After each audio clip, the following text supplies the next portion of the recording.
상암로 91번지요. 네, 이 건물이네요. 일단 연면적이 낮아요. 뭐 대로변이고 삼면 코너고 뭐 이런 건 좋은데요. 연면적이 낮으면은요, 임대료 수익률이 올리기가 힘들어요. 제한적이에요. 일단은 요게 좀 마이너스고요. 한번 시세를 한번 보도록 할게요. 18억 5천, 평당 4,300 정도.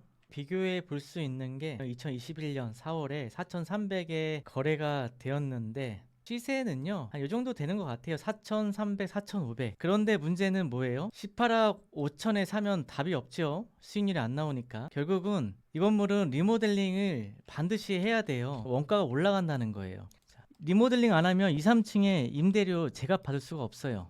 네. 돈 많이 들어가는 거죠. 그리고 여기가 만약에 주택이면은, 내력벽이면은 돈이 상당히 많이 들어가고요. 근생이면은 좀 간단하게 할 수가 있는데, 철근 콘크리트 구조의 근생이네요. 다행히. 내력벽은 거의 없을 것 같아서 비용은 많이 들어갈 것 같지 않은데, 어쨌든 요 창문 다 터야 되거든요. 결국 대수선 허가 받아야 되고, 더 크게 틀게 되면은 이제 구조 보강까지 다 하셔야 돼요. 건축사 통해서 또 하셔야 되고, 비용이 좀 많이 들어갈 수 있어요. 근데 연면적 낮기 때문에 임대 수익률도 낮고, 그러면 결국은 답은 한 13억에 사야 뭐 리모델링 비용 한 2억 정도 들어가고, 임대료 평당 한 6만 원 정도 맞춘다고 했을 때 600이거든요. 지금 연면적이 90평이니까 이렇게 되는 거거든요. 그러면은 나는 한 13억에 매입을 해서 취득세, 수수료, 부대 비용, 공사비 2억, 원가가 16억, 10억에 매각 하려면 수익률 3.53% 맞춰놓고 20억에 매각을 하면 한 4억 좀 남는 거죠. 네, 한 3억 투자해서 4억 남기는 거예요. 이러면 괜찮죠. 근데 13억에 과연 이 건물에 매각을 할까요? 전 13억 매각 안 하실 것 같은데요. 감정가가 18억인데 조그만 건물들, 대로변 건물들은 건물주분들이 기대하는 게 있어서 싸게 안 팔더라고요. 잘. 조그만 건물들은 더더욱 그렇고요. 아마 15억에서 16억에 팔 것 같아요. 예, 잘 사셔야지. 결국 답이 없는 거죠. 네, 다음 볼까요? 네, 세곡동 606. 큰 토지가 하나 있는데 매물 분석해 주실 수 있으실까요? 세곡동 606.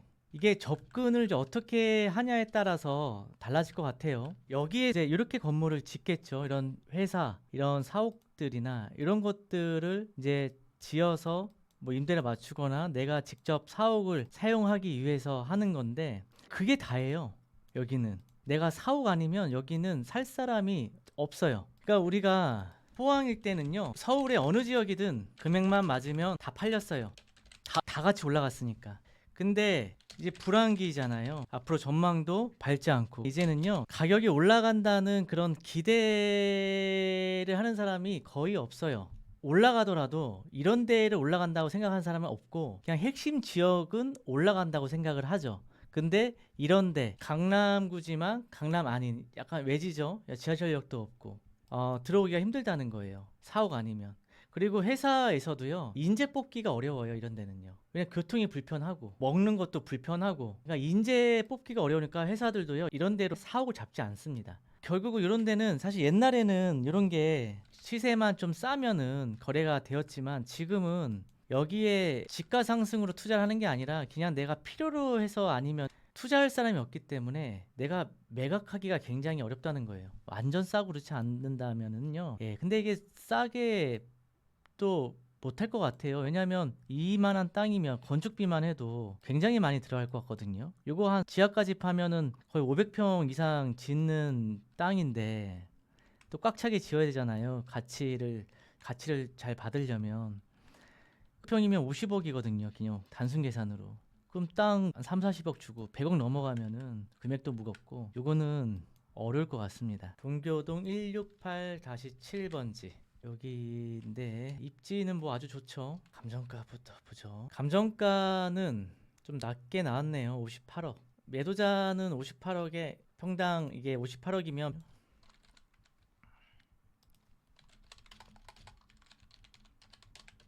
1억 5,580만 원이거든요. 아마 매도자는 이 금액에 안 팔 거예요. 보통 이런 입지에 이 정도 건물 컨디션이면은요, 일단 높게 부르고 보거든요. 화면이 튕겼나요? 잠시만요. 아, 예, 되네요. 저번에 한번 라이브 하다가 튕겨갖고 혼자서 한 30분 동안 떠들어갖고 깜짝 놀랐습니다. 예. 일단은 58억인데 일단 중요한 거는 이제 수익률 좀 봐야 되죠. 100평이고 1층과 2층에서만 임대료를 받을 수 있나 봐요. 제대로 제값을. 왜냐면 3층이 지금 미도 컨설팅 사무실이 들어와 있다는 거는 사무실에 상가가 들어올 수 없다라는 거거든요. 전에 이제 상가를 받으려고 했다가 결국은 이제 상가를 못 받고 이런 사무실 임대를 준 거 보니까 이 상부층까지는 상가를 받기가 쉽지 않았던 거예요. 그러면 결국은 1층과 2층에서 임대료를 제대로 받아야지 얘는 수익률이 어느 정도 나오는 거죠. 요거 1층 같은 경우는 한 평당 25만 원, 뭐 2층은 한 15만 원, 3층부터 이제 사무실이기 때문에 한 10만 원 정도로 보여요. 1층이 20평이니까 한 450, 2층이 한 15만 원, 330, 3층이 180, 한 200 잡아도 될 것 같아요. 주차가 안 돼서 사무실도 많이 받을 수 없을 것 같은데 어쨌든 자, 한 150 받고 5층과 옥탑 해서 얘도 한 150이야. 7만 원. 자, 150 받자고요. 관리비 포함해서. 자, 임대료가 1,430만 원 나옵니다. 감정가로 매각을 하면 자, 수익률 3%. 네. 그러니까 이렇게 입지 좋은 데는요. 3%만 맞춰줘도 훌륭합니다. 입지 좋은 데는 땅값이 비싸고 수요가 두텁기 때문에 수익률이 좀 낮게 나오거든요. 그래서 훌륭하고 그러니까 제가 아까 말씀드렸잖아요. 주인은 이 감정가로 안 팔 거라고. 그러면 아마 주인은 최소 한 이 정도는 바라볼 거예요. 2.35. 그러니까 이렇게 되면은 쉽지 않죠. 그래서 적정한 금액은 한 65억, 68억 정도 적정한 수준이 될 것 같네요. 그러니까 감정가는 58억이지만 68억으로 했을 때 감정가가 비싸지만 그래도 입지가 좋고 하기 때문에 집가 상승을 기대할 수 있는 곳이고 임대료도 안정적이고 하니까 수요자가 있고 하기 때문에 한 65, 68억 정도가 적정한 시세일 것 같습니다. 네, 수익률은 마포구 평균 수익률 이렇게 보시면 될 것 같습니다. 주변의 빌딩은 어떤가요? 수서역. 수서역 앞으로 전망이 좋죠. 수서역은 이제 호재는 뭐 여기 신세계 백화점. 네, 여기 있고 여기 이제 교수마을이잖아요. 그린벨트 풀릴 확률이 좀 높죠. 여기가. 왜냐면 여기 수서역이 GTX KTR인가? KT 뭐지? 뭐 대구 이런 데 되게 수월하게 갈 수 있잖아요. SRT 있고. 앞으로 뭐 전망은 상당히 좋습니다. 근데 여기에 문제는 뭐냐면은요. 어쨌든 여기는 매입할 수가 없어요. 그린벨트 물겨 있기 때문에. 결국은 여기인데 여기에 건물이 없어요. 수서역 쪽을 하고 싶어도. 예. 이게 다 대형 건물이고 여기서 한 개 정도만 빼고는 다 구분상가 건물이에요. 통건물이 없어요. 여기 이 건물들이 이런 거 이제 거의 다 구분상가 건물이에요. 소유자가 여러 명 있는 거. 요게 최근에 작년에 좀 싸게 팔렸고 요거 하나가 있었는데 나머지는 거의 다 구분상가고 물건이 몇 개 없어서 내가 사고 싶어도 살 수가 없어요. 바운더리가 딱 요렇게거든요. 이렇게 딱 요거기 때문에 또 건물이 없어요. 자, 선유도역 초역세권 영등포구 양평동 사가 114-2번지 매물 분석 드립니다. 마지막으로 선유도역 초역세권 영등포구 양평동 사가 요거 한번 마지막으로 분석하고 네 마치도록 할게요. 와, 입지 끝내주는데요. 아하, 파리바게트 건물이네요. 중공업 지역이고요. 여기 아마 단독 개발이 안 될 것 같은데요. 참고로 이렇게 초역세권에 업무 시설이 밀집해 있는 지역은요. 이런 조그만 땅은 단독 개발을 못하게 합니다. 정부에서. 왜냐면 이 무분별하게 건물을 신축하게 되면은 미관상 보기 안 좋다고 해서 요 옆 건물과 같이 짓게 하거든요. 그게 바로 이제 지구다리 계획 구역이거든요. 그래서 아마 이 건물이 중공업 지역이 있고 또 초역세권에 있어서 또 땅도 작아서 아마 이게 묶여 있을 거라고 보거든요. 한번 볼까요?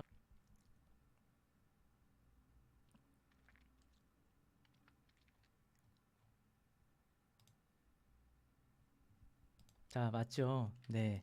지금 여기 보시면 지구 단위 계획 구역에 포함이 되어 있죠. 그러니까 이거는 무분별하게 짓지 말고 주변과 조화롭게 지으라는 거예요. 결국은 단독 개발이 안 될 확률이 90% 이상입니다. 그래서 구청에 꼭 확인을 해 보셔야 되고요. 단독 개발 여부. 만약에 단독 개발이 안 된다 그러면 나중에 매각이 어려워요. 왜 그러냐면 이걸 내가 팔 때 이거를 사는 사람 입장에서는 단독 개발이 안 되니까 검토하다가도 그냥 말아버리거든요. 그러니까 수요가 적어지는 거죠. 그러니까 수요가 적다는 것은 결국 내가 제값을 못 받는다는 거예요. 단독 개발이 안 되면 굉장히 마이너스 요인이 되는 거죠. 이 건물 같이 지어야 되는데 결국 얘가 알바끼냐 얘가 알바끼냐 누가 기다렸다가 지을래 뭐 이렇게 될 것 같아요. 내가 얘를 기다렸다가 싸게 사냐 그래서 같이 건물을 세우냐 뭐 이 정도일 것 같고 또 이런 데는 누가 봐도 좋아 보이잖아요. 입지가 중공업 지역의 9호선 초역세권의 사거리 코너인데 결국 비싸게 시장에 나올 수밖에 없고 비싸게 나온다는 거는 결국 임대 수익률이 낮을 수밖에 없다는 거예요. 연면적이 4층인데 3, 4층은 뭐 보나마나 임대료 형편없고 결국 1층, 2층에서 임대료를 받는데 수익률 완전히 거의 제로 수준이죠. 땅값은 높은데 임대 수익률 낮고 그럼 얘는 매각이 어렵다는 거예요. 왜냐하면 신축해도 안 되고 그러면 딱 하나 이제 남아 있는 게 리모델링이죠. 이 4층까지 리모델링을 해서 임대료를 여기까지 다 받아서 운영을 해야 되는데 금액이 땅값이 싸면은 이 4층에 임대료 받아서 수익률 나오니까 엑시트까지 되지만 금액이 싸지 않으면 의미가 없죠. 그 부분을 고려해 보셔야 할 것 같아요. 그러니까 일단은 리모델링 했을 때 4층까지 임대료를 얼마나 받을 수 있는지 그 수익률에 그래도 좋은 입지니까 최소 내가 3%는 맞춰 놔야겠죠. 네, 3% 맞춰 놓고 그래야지. 이런 데는 사실 2% 중반만 나와도 괜찮은데 왜 그러냐면은 결국은 내가 엑시트를 하려면 그 매매 금액이 올리면 수익률 낮아지잖아요. 떨어지잖아요. 그러면 나는 한 2.5% 맞춰 놓고 매각을 하는 거죠. 그러니까 이 정도는 맞춰 놔야 네, 이렇게 돼야 될 것 같아요. 일단은 금액적인 평당가만 본다면 44억이거든요. 만약에 이 정도 금액이면 괜찮은 것 같아요. 44억이면. 감정가로 살 수 있다면. 왜냐하면 리모델링 하면 126평이잖아요. 한 1500 많이 받으면 뭐 엘리베이터 놓으면은 위에 병원이 들어갈 수 있으니까 더 받을 수가 있어요. 엘리베이터까지 만약에 한다 그러면 뭐 한 2000도 받을 수 있죠. 이게 중요할 것 같네요. 그럼 2천만 원 받으면 거의 뭐 한 70억 수준이거든요. 3.5% 나오니까.